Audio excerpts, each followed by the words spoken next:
Hello everyone, so I am heading into college to interview the new master of Jesus College, Sonita Alleyne, which I am very excited about. I've had such a hectic day. I've had back-to-back lectures all morning, but I've rushed back from them. So I should be meeting with the university comms team, the Jesus College comms team, in about 5 minutes time once I make it to the dining hall. I am making the transformation from student to professional interviewer. So hi everyone, I'm Paige, and for those of you who don't know me, I'm a student at Jesus College, and today I'm very excited to be interviewing the new master of the college, Sonita Alleyne. She's the 42nd master of the college and also the first female master since its foundation, so it'll be great to hear about all her plans for the role and just learn more about the role of the master in general. So first, Sonita, I'd like to know, what do you think is needed to become a college master, and what sort of values do you think are needed for the role? That's a really, really good question, Paige. It was one that I actually really thought about when I was thinking about applying for the role. And you kind of think to yourself, what is it that you're being asked to do? And in essence, you're being asked to join a community. A community made up of students, made up of fellows, made up of staff, made up of alumni. And I thought, well, it's a job which is asking me to care about that community. And I think that in a way, throughout my career, I probably started mentoring when I was about 28. I'm not sure if I was completely ready for it at 28 because I'm still kind of working out what was going on in my life. But I think it was the first time I started doing it. And subsequently I've done a lot of mentoring of people or done projects which are about helping people enable themselves and get the best out potential for themselves. And I really like that. I really like that as a sort of something that's part of my life. So in a way I was thinking at this stage, it's great to be able to do that. And it does feel a little bit like it's Christmas because it's like this wonderful gift of, okay, I'm allowed to do that. So how did you feel applying for a role that's been dominated by men in the past? I don't think I really thought about it. But maybe sometimes in life you kind of, there are these ceilings that women come up against, glass ceilings that women come up against, and you can see through them, but maybe we take a lot of stuff for granted. And I also, sometimes I think as women, it's quite good to just focus on the job, focus on the thing that you want to do. Don't worry about the baggage that a position comes with. Just kind of say, is it something you're going to want to do? You know, are you 60% interested? Go along and have a conversation, go along and talk to them, and then see how it goes from there.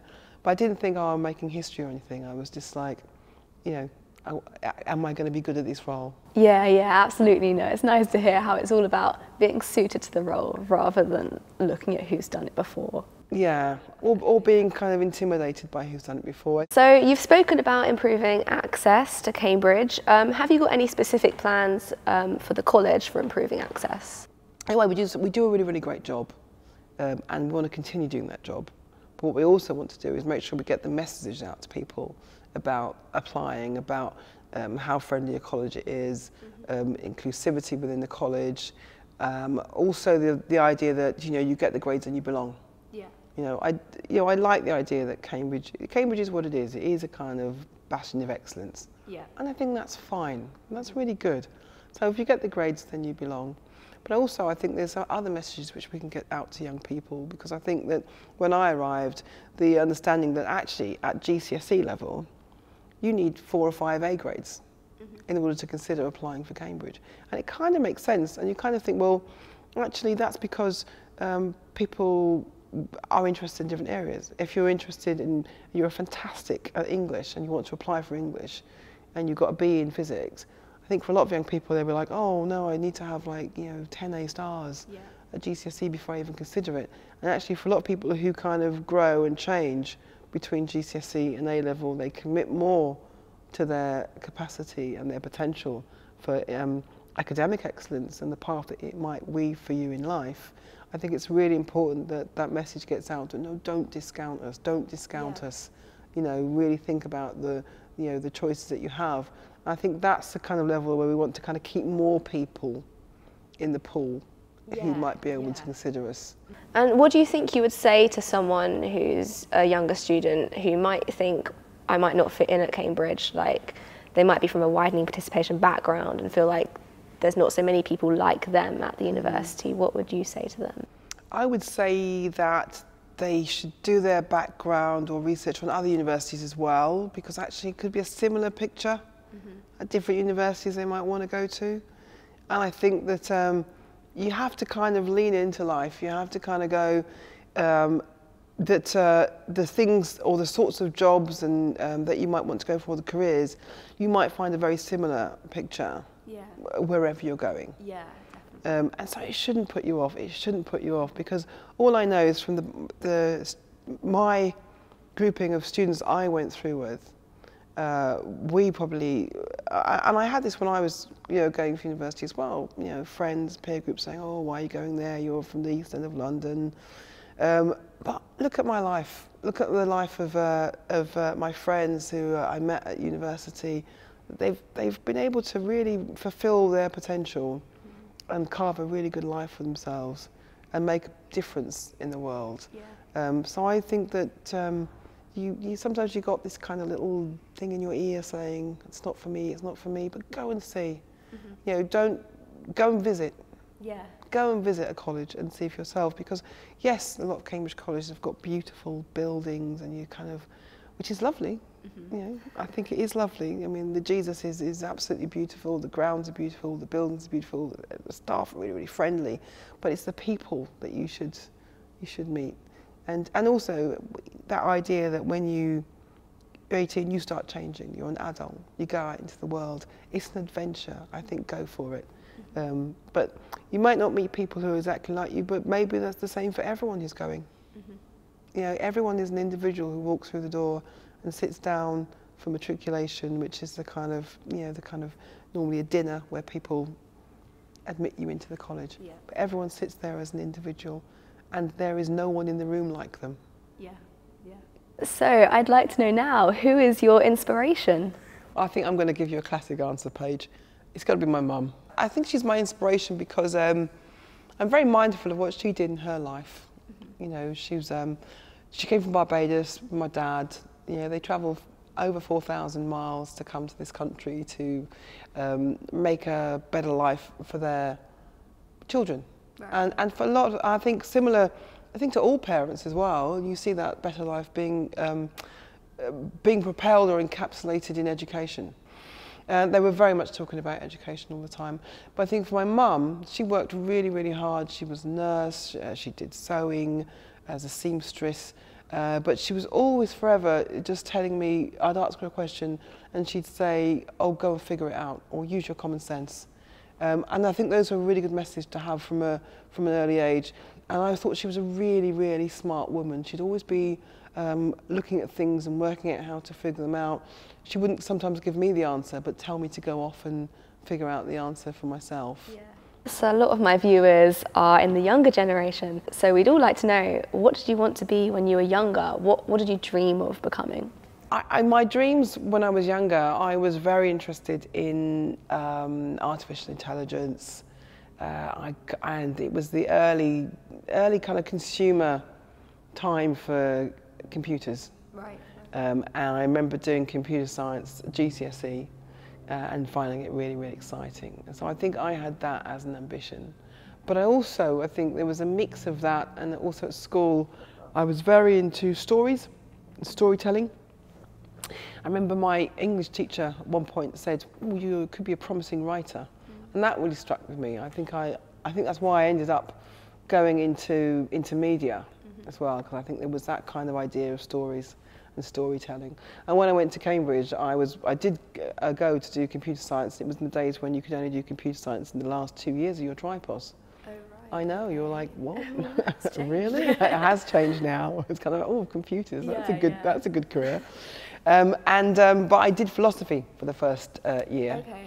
And I just really loved the subject, and I stuck with it. Yeah. And so I think that I carried my childhood dream and interest in storytelling into my eventual career. Yeah. So what made you choose philosophy? Was it that passion for storytelling, or did you just kind of find a love for it once you got to doing the degree? The philosophy for me came out of the interest in artificial intelligence. Right. Because you could only do computer science in the last 2 years in the tripos, I thought, well, I'll match it with something which is about thinking.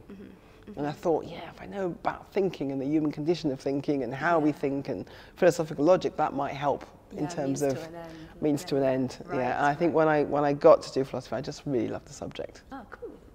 It felt like the first decision I really made. You know, I remember you always have these memories that are milestones in your life. Yeah.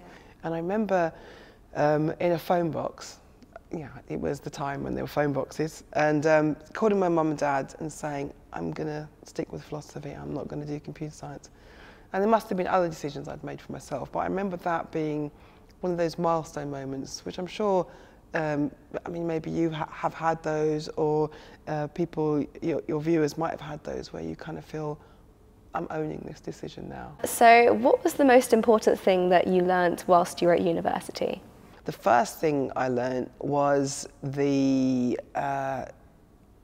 course, philosophy, was very much about analysis. It was very much about being able to kind of look at a lot of factors and analyse and cut through to this is the key thing that counts. That, I think, helps me with being an entrepreneur and going into business, and kind of being able to kind of see problems as they came up and kind of go, okay, how do you weave through these? What's the thing that really is the essence of the issue that you need to concentrate on? And the other thing was my sense of agency. I think I did so much at university that I just enjoyed. I had fabulous imposter moments. I was a jazz singer and I was like, okay, I've never done jazz singing before, but I'm going to give it a go. And I've only sang in my bathroom, but here I am on a stage. I volunteered to join committees. I was QC anti-racism officer. Yeah. All these things which I've not done before at school. And I just thought, I'm going to have a go. So I think that sense of agency, that sense of being in charge of your life, if you do something, it will make something happen. Yeah. I like the sense I got that activity made life more interesting. Yeah. You've spoken a lot about throwing yourself into things whilst at university and getting involved, making these decisions to try new stuff, and it is the perfect opportunity. How would you advise that I find that balance between getting my studies done at university and trying all these new things, joining these societies? Well, I think you're doing a really, a good job of it. Just in terms of your subject's quite demanding. Mm-hmm. You're holding that down. Yes. Yeah. Holding it down. Organised, finding the time. Yeah. But just by putting yourself out there and regularly committing to doing your vlog, talking to people, talking about a university that you love, encouraging people to kind of say, yeah, come and experience it for yourself. Mm-hmm. I think that's really, really good. Having had a lot of experience as an employer, going on from university and running the company and always looking for good people to work with, especially coming into the media, people who can show that they've instigated something or started something, or they know how a system works, that's always really appealing. Mm-hmm. And really interesting. Yeah. So I'd be really interested to hear what you've got planned for the college. What are you hoping to change in college whilst you're master?